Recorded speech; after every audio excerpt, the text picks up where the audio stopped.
Bangla Tribune সূত্রমতে গত 10 জুলাই জনতা ব্যাংকের সাবেক চেয়ারম্যান অধ্যাপক ডক্টর আবুল বারকাতকে গ্রেপ্তার করা হয়েছে। অ্যানন্টেক্স গ্রুপের নামে 297 কোটি টাকা জালিয়াতির দায়ে তাকে গ্রেপ্তার করা হয়। স্পষ্টত একটা চোর, একটা ডাকাত। অথচ এই আবুল বারকাতদের আমাদের সমাজে এলিট হিসাবে উপস্থাপন করা হয়। কালচারাল হেজেমনির একটা গুরুত্বপূর্ণ রোল প্লে করে এই কথিত বুদ্ধিজীবী, অর্থনীতিবিদ এবং থিঙ্ক ট্যাঙ্করা। আজকের যুগে বিশেষজ্ঞ বা থিঙ্ক ট্যাঙ্ক হবার জন্য মেধা, যোগ্যতা, প্রমাণ থাকা জরুরি নয়, বরং ডিজিটাল ডোমেইন এবং মিডিয়া তাদের ইচ্ছে মতো সেলিব্রিটি কিংবা বিশিষ্ট ব্যক্তি কিংবা থিঙ্ক ট্যাঙ্ক তৈরি করতে পারে। শুধু তাই নয়, এদের টিকিয়ে রাখে মিডিয়া। উপরে আমরা যে নিউজ সূত্র দেখিয়েছি তা কিন্তু বাংলা ট্রিবিউন থেকে। স্মরণ রাখবেন নামটি, কাজে আসবে একটু পরেই। আবুল বারকাত একজন নিকৃষ্ট মনা ইসলাম বিদ্বেষী। হাসিনার আমলে যখন জঙ্গি প্রসঙ্গটি সোনার কাঠির মতো ছিল, সে সময় বারকাত একটি কথিত গবেষণা উপস্থাপন করে।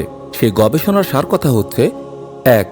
গত 40 বছরে বাংলাদেশের জঙ্গিদের অস্ত্র প্রশিক্ষণ সহ বিভিন্ন কর্মকাণ্ডে প্রায় 40,000 কোটি টাকা। 2.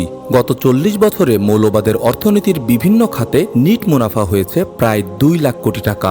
এর প্রায় 20% বা 40,000 কোটি টাকা সরাসরি ব্যয় হয়েছে বিভিন্ন ধরনের জঙ্গি কর্মকাণ্ডে। এর একটা বড় অংশ ব্যয় হয়েছে তাদের অস্ত্র প্রশিক্ষণে। 3. মৌলবাদী জঙ্গিরা মাও সেতুংয়ের মতো গ্রাম দখল করার পরিকল্পনা নিয়েছে। এবছর তারা 400 গ্রামে একসাথে ইজতেমা করেছে। তাদের টার্গেট 2017 সালের মধ্যে 20,000 গ্রামে ইজতেমা করার। এভাবে অচিরেই পুরো দেশের গ্রামগুলো দখল করবে। 4. এই সমস্ত কথিত অর্থায়নের মূল উৎস ইসলামী ব্যাংক। বারকাতের এই কথিত গবেষণা সাক্ষাৎকার আকারে উপস্থাপন করে কে বলুন তো?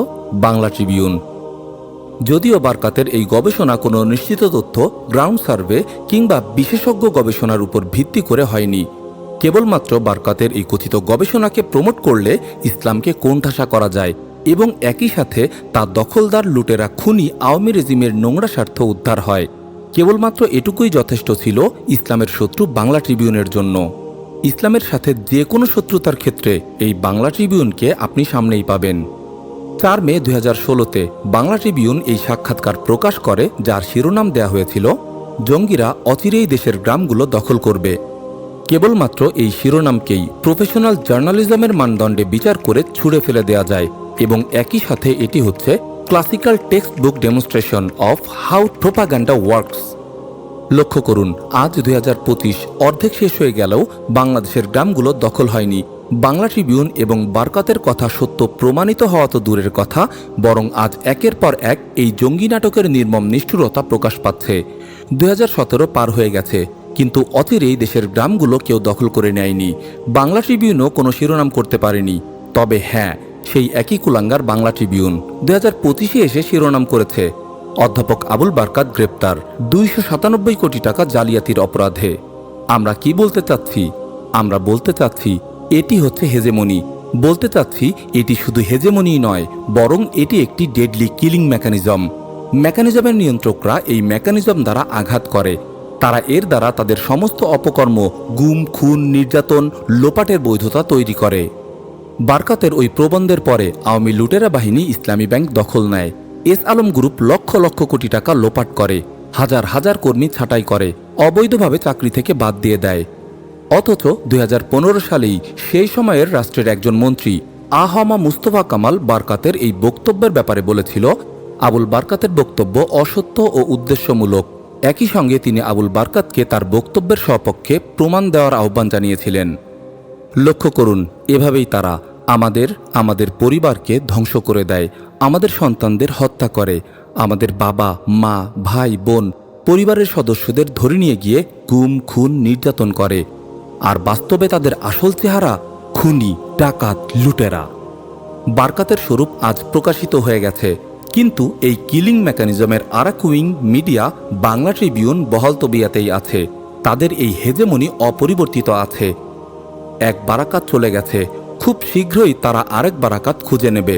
তারা আবার আক্রমণ করবে, আগের মতোই, কিংবা আগের চেয়েও আরও ভয়ানকভাবে। মন্দির কাণ্ড, টিপকাণ্ড, বারাকাত কাণ্ড, এভাবে তারা একের পর এক আঘাত করতে থাকে। কেবল আমাদের হুঁশ ফেরে না। খুনি হাসিনা রেজিমের সোনার কাঠি জঙ্গি জুজু আমরা আবার ফিরে আসতে দেখছি।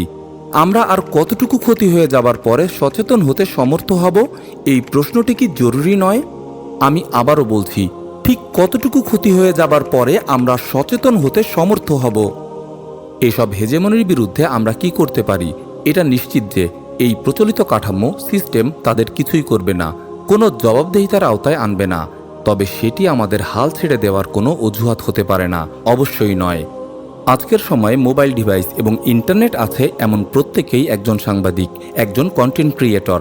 আমরা অনবরত তাদের ডাবল স্ট্যান্ডার্ড, প্রোপাগান্ডা এবং এজেন্ডা ভিত্তিক স্যাবোটাজগুলো এক্সপোজ করে প্রচার এবং প্রসার করতে পারি। ডিজিটাল প্ল্যাটফর্মে আমরা বুদ্ধিভিত্তিকভাবে তাদের হেজেমনি চ্যালেঞ্জ করতে পারি। আমরা সামাজিকভাবে তাদের বয়কট করতে পারি। আমরা তাদের নোংরামির বিরুদ্ধে সচেতনতা তৈরি করতে পারি। আমরা অনেক কিছুই করতে পারি ইনশাআল্লাহ। এটা যুদ্ধ, এবং যুদ্ধ সহজ নয়, তবে আমরা হেরে যেতে পারি না। কারণ আমরা হেরে গেলে তারা হায়নার হাসি হাসবে। আমরা হেরে গেলে তারা ইসলামের বিরুদ্ধে তাদের সমস্ত বিদ্বেষ নিয়ে ঝাঁপিয়ে পড়বে, একবার দুইবার বারবার, একবার দুইবার বারবার।